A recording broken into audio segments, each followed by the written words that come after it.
नमस्कार, मैं अमित वांद्रे। आप देख रहे हैं महाराष्ट्र टीवी 24। अब देखते हैं महाराष्ट्र की कुछ अहम खबरें। ऊर्जा मंत्री नितिन राउत ने मंत्री पद की जवाबदारी संभाली नहीं है तो मंत्री पद मुख्यमंत्री को दे देना चाहिए, ऐसी बात भाजपा प्रदेशाध्यक्ष चंद्रकांत पाटिल ने कही। वहीं मराठा समाज के आरक्षण में बोलते हुए उन्होंने कहा कि सरकार को मराठा आरक्षण देना नहीं है, इसीलिए सरकार अपना पक्ष मजबूती से नहीं रख रही। ऐसा वक्तव्य उन्होंने मुंबई में आयोजित पत्र परिषद में कहा। नाही, मी वारंवार तुमच्या माध्यमातून लोकांसमोर मांडलं आहे की ह्या सरकारला मराठा समाजाला आरक्षण द्यायचंच नाही आहे। ते न देण्याची कारणं ही सुद्धा मी अनेक वेळेला मांडलेली आहेत की यातल्या काही मंत्र्यांना आपल्या नावापुढे ओबीसी इतर मागासवर्गीय लावून घ्यायचं नाही आहे आणि एकदा का त्या जातीला ओबीसी कॅटेगरीत टाकलं की मग तो तुम्हाला सवलती हव्यात नको हव्यात तर तो ओबीसीच होतो। आणि त्यामुळे सातत्याने आम्ही पुढारलेले आहोत, आम्ही गाव चालवणारे आहोत, गावातल्या लोकांना देणारे आहोत, आता आम्ही घेणारे कसे होणार, अशा प्रकारची सगळी मानसिकता आहे। आणि त्यामुळे मराठा समाजाचं आरक्षण दिलं पण नाही कधी गेलं काँग्रेसच्या काळामध्ये आणि जर टिकवण्याच्या बाबतीतसुद्धा बोंबाबोंब चाललेली आहे।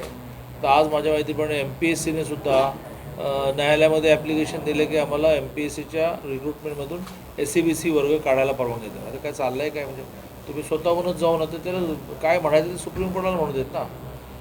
सेम त्यांना OBCमध्ये शेवटी कसं असतं की राज्य चालवण्याच्या दोन पद्धती असतात। एक राज्य चालवण्याची पद्धती अशी आहे की खूप लोकांच्या तक्रारी ऐकायच्या, त्याच्यावर सोल्युशन काढायची, सारखं काम करायचं। दुसरं काय असतं तर समाजसारखं अस्वस्थ ठेवायचं, म्हणजे तो भांडायलाच येत नाही। आणि त्यामुळे OBCच्या विरुद्ध मराठ्यांच्या विरुद्ध SCंच्या विरुद्ध STंच्या विरुद्ध धनगर सारखे वाद निर्माण करायचे स्वतःच्या खुर्चीसाठी। त्यातून समाज स्वास्थ्य बिघडलं तर बिघडू दे, अशा भूमिकेतून हे चाललेलं आहे की वारंवार काय वाचत नाहीत का की कायदा जो केला देवेंद्रजीने खूप हुशारीने केला की त्याच्यामध्ये कायद्यामध्येच क्लॉज टाकला की SCBCचा OBCवर परिणाम होणार नाही। आणि पुन्हा पुन्हा तेच ते OBCमध्ये मराठा शिरणार आहेत, मराठा शिरणार आहेत, OBC अस्वस्थ, OBC रस्त्यावर उचकवणं, माणसांना पैसे देणं, पैसे देऊन आंदोलनं करणं, हे सगळं चुकीचं चाललेलं आहे।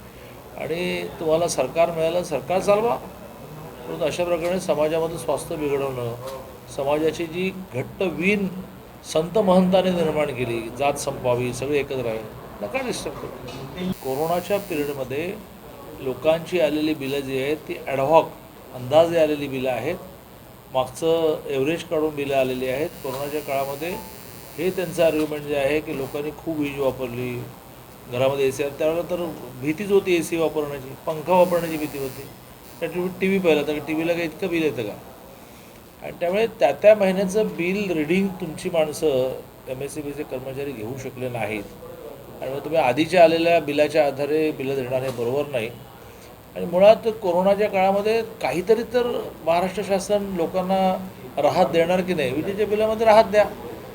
पहिलं तर तुम्ही सरासरी बिल काढलेलं चुकीचं आहे, त्यामुळे ह्याला आमचा विरोध आहे। आणि वीज जोडण्या कट करू वगैरे काय सोपं आहे का?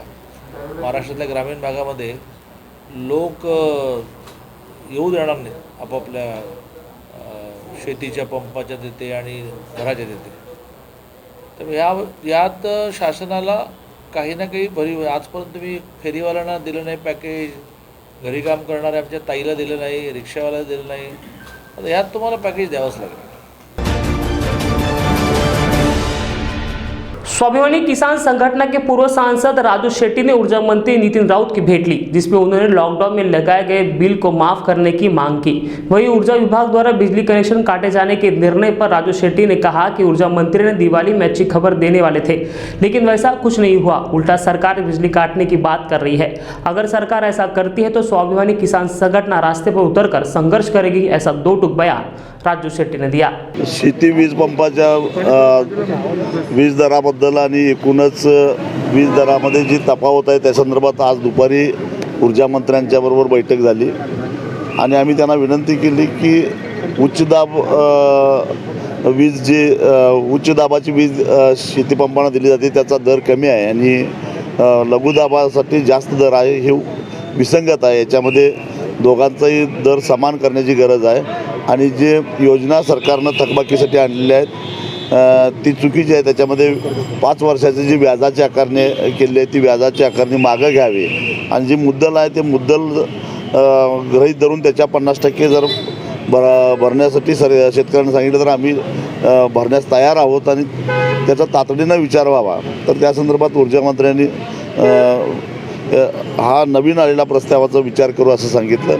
घरगुती वीज बिलाबद्दल ऊर्जा मंत्र्यांचं म्हणणं असं पडलं की हा निर्णय फक्त मुख्यमंत्रीच घेऊ शकतात.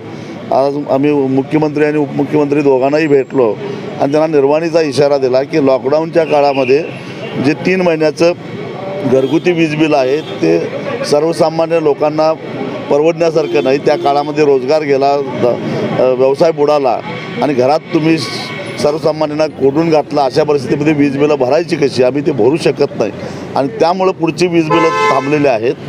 त्या 3 महिन्याच्या काळातलं वीज बिल एकतर माफ केलं असं सांगा आणि पुढची बिलं आम्ही भरायला तयार आहोत आणि जर का सक्तीनं वसूल करण्याचा प्रयत्न केला तर आम्ही 2 हात करायला तयार आहोत. मग रस्त्यावरचा संघर्ष अटळ आहे तेव्हा काय आहे तो निर्णय लवकरात लवकर घ्या असा निर्वाणीचा इशारा मुख्यमंत्र्यांना दिला आणि उपमुख्यमंत्र्यांना सुद्धा दिला. मुख्यमंत्र्यांनी याचं पुन्हा एकदा नेहमीप्रमाणे सांगितलं की शासनाकडे पैसा नाही किंवा निधीची टंचाई आहे, परंतु आम्ही सांगितलं की हे द्यावंच लागेल. 2,500 ते 3,000 कोटीचा प्रश्न आहे पण त्यामुळं जवळपास 5 कोटी वीज ग्राहक जे आहेत घरगुती वीज ग्राहक विशेषतः जो 100 युनिटपेक्षा कमी वीज वापरतो त्याला दिलासा मिळणार आहे. केंद्र सरकारनं काही ना काही पॅकेज दिलं लॉकडाऊनच्या काळामध्ये, राज्य सरकारनं काहीच केलेलं नाही. केरळ राज्यानं दिलेलं आहे. अनेक राज्यांनी त्या काळातली लॉकडाऊन काळातली वीज बिलं घरगुती माफ केलेली आहेत आणि महाराष्ट्र सरकारनं काही केलेलं नाही, फक्त आश्वासन दिलं. दिवाळीला गोड बातमी देतो असं बोलले, परंतु गोड बातमीच्या ऐवजी आज ऊर्जामंत्र्यांचं वक्तव्य आहे की आम्ही वीज कनेक्शन तोडू आणि अशा पद्धतीनं सरकार आपला शब्द फिरवणार असेल तर मग संघर्ष अटळ आहे. हा इशारा आम्ही दिला. राज्य मंत्रिमंडल की महत्वपूर्ण बैठक 20 जनवरी को मुंबई में संपन्न हुई, जहां विविध विषय पर चर्चा की गई। बैठक के बाद राज्य शिक्षा मंत्री बच्चू कडू ने महत्वपूर्ण घोषणा करते हुए कहा कि 10वीं और 12वीं की परीक्षा स्थानिक स्तर पर नियोजित की जाएगी। तो वही इस विषय पर अगले महीने शिक्षा विभाग और महाराष्ट्र बोर्ड की बैठक बुलाई गई है, जिसमें परीक्षा कैसे नियोजित की जाएगी उस पर निर्णय लिया जाएगा। सगळा विचार करून आपण पाहतोय का मेन परीक्षा आहे 10वी आणि 12वीची आणि त्याचा पूर्ण आम्ही बैठकी स्थानिक स्तरावर जिल्हा स्तरावर घेतलेल्या आहे. त्याचं एक व्यवस्थित चांगलं नियोजन होईल. फक्त आता त्या कधी घ्यायच्या एवढा मात्र आता प्रश्न आहे. मला वाटतं 2 किंवा 3 तारखेला पुन्हा कॅबिनेटसमोर तो विषय येणार आणि एक चांगल्या प्रकारची सुटसुटीत अशा प्रकारची परीक्षा अतिशय दर्जेदार आणि व्यवस्थित कुठल्याही तोपर्यंत कोरोना पण जाणार आहे. मला वाटतं मार्चपर्यंत राहणारच नाही. आम्ही हाकलण्यात त्याच्यात यशस्वी होणारच आहोत, पण चांगल्या पद्धतीनं होईल. एकीकडे सांगताय की परीक्षा ज्या आहेत त्या उत्तम प्रकारे घेण्याचा सरकारचा प्रयत्न आहे, दुसरीकडे थकबाकी ज्यांची बाकी आहे विजेच्या संदर्भात त्यांची खरं तर कनेक्शन कापण्याचे आदेश देखील देण्यात आले. हा पूर्ण ऊर्जा मंत्र्याच्या संबंधित प्रश्न आहे. त्या बाबतीत मुख्यमंत्री किंवा ऊर्जा मंत्रीच बोलू शकतं. मी एवढा मोठा नाही आहे. फीच्या संदर्भात नेमका काय निर्णय घेण्यात आलाय? फी कमी होणार आता आपण फीच्या बाबतीत आपण जे सांगतोय की मी वारंवार सांगितलं, मी 15 शाळेवर नागपूरच्या आता ऑडिट आपण करणं सुरू केलं, पुण्याच्या शाळेवर केलं, मुंबईच्या पण होईल. थोडा वेळ द्या, 6 महिने. ह्या सगळ्या शाळा यांनी घेतलेल्या फी ज्या घेतल्या ह्या चुकीच्या घेतलेल्या आहे. त्यांना कमी करण्याचा विषयच नाही. ज्या चुकीच्या घेतल्या त्याच्यावरच रिकव्हरी करून त्या पालकाच्या खिशात देण्याचा प्रयत्न करू. पण मुख्यमंत्र्यांनी रिक्वेस्ट करणार आहात का की परीक्षेच्या दरम्यान तरी अशा प्रकारे ज्यांचं थकबाकी बाकी आहे त्यांचं वीज कापू नये या संदर्भात? मला वाटतं इतक्या लवकर काही कारवाई होणार नाही. शासन निर्णय घेतं, 6 महिन्यानंतर अंमलबजावणी होतं. ते बिलकुल नक्की मुख्यमंत्र्यांशी बोलू. राज्य में बिजली कनेक्शन काटने के विषय पर बोलते हुए राज्य के उप मुख्यमंत्री अजित दादा पवार ने कहा कि राज्य की आर्थिक परिस्थिति को देखते हुए सरकार निर्णय लेती है। तो वही ऊर्जा मंत्री की फाइल रोकने के विषय पर भी उन्होंने कहा कि वो किसी की फाइल नहीं रोकते। किसकी फाइल कब आई है यह रिकॉर्ड में दिखेगा। फिलहाल राज्य कोरोना संकट से निकला है। राज्य का आर्थिक संकट देखते हुए ही निर्णय लिया जाता है। तो वही केंद्र ने अब तक जीएसटी के 25,000 करोड़ रुपए राज्यों को नहीं दिए हैं, जिसके कारण ऐसी बातें हो रही है। नितीन राऊतांकडून तुमच्याकडे फाईल आलेली होती 7 ते 8 वेळा, त्याच्यावरती निर्णय घेतलेला. आता नितीन राऊत म्हणतात की हा राज्याचा निर्णय. हे का कुठल्याही निर्णयाच्या संदर्भामध्ये फाईल कुणाकडे कितीदा आली आणि कितीदा नाही आली ह्याचा रेकॉर्ड तुम्हाला पाहायला मिळेल. उगीचच मी कधी फाईल ठेवणारा माणूस नाही. आणि दुसरी गोष्ट, अशा प्रकारचे महत्त्वाचे जे निर्णय असतात ते त्या विभागाचे मंत्री घेत नाहीत, सगळं मंत्रिमंडळ मिळून घेत असतं. मंत्रिमंडळाला जे योग्य वाटतं त्या पद्धतीनं मंत्रिमंडळ निर्णय घेऊन पुढं वाटचाल करत असतं. ही गोष्ट आपण सगळ्यांनी ध्यानात कारण राजू शेट्टी म्हणालेले आहेत की आम्ही 2 हात करायला तयार आहोत. तुम्ही हा निर्णय घेणार आहात का? ठीक आहे ना. एकंदरीत राज्याची आर्थिक परिस्थिती बघून जे ते निर्णय आम्ही घेत असतो. आम्ही अनेक वर्ष राज्य सरकार चालवतो आहे, आम्हालाही कळतं आहे. आम्ही पण ग्रामीण भागातून आलेलो आहे, त्याच्यामुळं आम्हाला एकंदरीत परिस्थितीचा विचार करून, करोनाचा विचार करून, करोनामध्ये आलेलं जे काय आर्थिक संकट आहे ह्या सगळ्याचा विचार करून पावलं उचलावी लागतात. आज पण केंद्र सरकारने आमचे अजूनही यंदाचे 25,000 कोटी रुपये जे टॅक्सचे यायला पाहिजे, GSTचे यायला पाहिजे ते त्या ठिकाणी दिलेले नाहीत आणि त्याच्यामुळं कधीकधी अशा काही गोष्टी निर्माण होतात. दादा, जयंत पाटील यांनी सांगलीमध्ये एक वक्तव्य केलं आहे की मुख्यमंत्री पदाची इच्छा सगळ्यांना असते, मी पण ती बाळगतो, कारण की तशी मनीषा असणं काही चुकीचं नाही आहे. मी त्यांच्या जी काही इच्छा प्रदर्शित केलेली आहे त्याला पाठिंबा देतो. दादा, पुण्याचे 16 नगरसेवक जे आहेत ते नाराज आहेत असं कळतं आहे, ते राष्ट्रवादीच्या संपर्कात आहे, ते येऊ शकतात. मला पण सकाळीच ही बातमी ऐकायला मिळालेली आहे. मला त्याच्याबद्दल जास्त अधिकचं माहिती नाही, परंतु उद्या सकाळीपासून मी पुण्यामध्ये मीटिंग लावलेली आहेत, त्यावेळेस मला ते कळेल. पण असं कुठल्याही पक्षाच्या सदस्यांना बाहेर पडता येत नाही. बाहेर पडले तर ते डिस्क्वालिफाय होतील. आपल्या इथं पक्षांतर बंदी कायदा आहे आणि त्या कायद्याप्रमाणेच सगळ्यांना वागावं लागतं. पण ही माझ्या माहितीप्रमाणे ही IQ बातमी आहे. बऱ्याचदा काही वेगळा काही माल मसाला मिळाला नाही तर अशा प्रकारच्या बातम्या सोडल्या जातात. त्यातला हा प्रकार असावा असा माझा अंदाज आहे. केंद्राचं अर्थसंकल्पीय अधिवेशन हे लवकरच फेब्रुवारीमध्ये त्या ठिकाणी होतं आहे. आम्ही सगळेजण सगळ्याच राज्य त्यांच्याकडे लक्ष ठेवून आहोत की काय अर्थसंकल्पामध्ये, कारण GDP घसरलेला आहे, राज्याची देशाची आर्थिक परिस्थिती करोनाच्यामुळं थोडीशी अडचणीची आहे आणि असताना पुढची पावलं उचलायची आणि म्हणून केंद्र सरकार त्याबद्दल काय भूमिका घेतं आहे हे आम्ही त्यांचा अर्थसंकल्प जाहीर केल्यानंतर पाहणारच आहोत.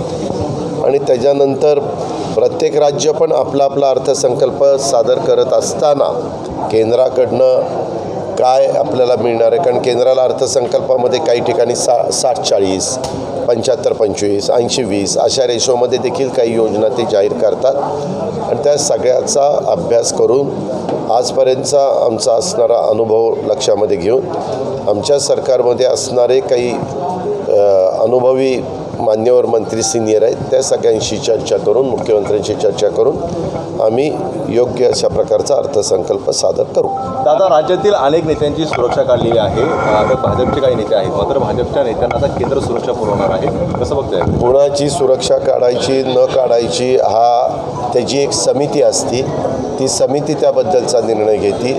त्याच्यामध्ये पोलीस विभागातले अधिकारी असतात, IAS IPS ऑफिसर बसलेले असतात आणि कुणाच्याबद्दल काय साधारण माहिती आहे त्या माहितीच्या आधारे ती सुरक्षा पुरवली जाते. पण काही राज्य सरकार, काही पक्षाचे सरकार सत्तेवर आल्यानंतर काही थोडंफार इकडं तिकडं त्या ठिकाणी होतं. आजपर्यंतचा पाठीमागचा अनुभव आहे.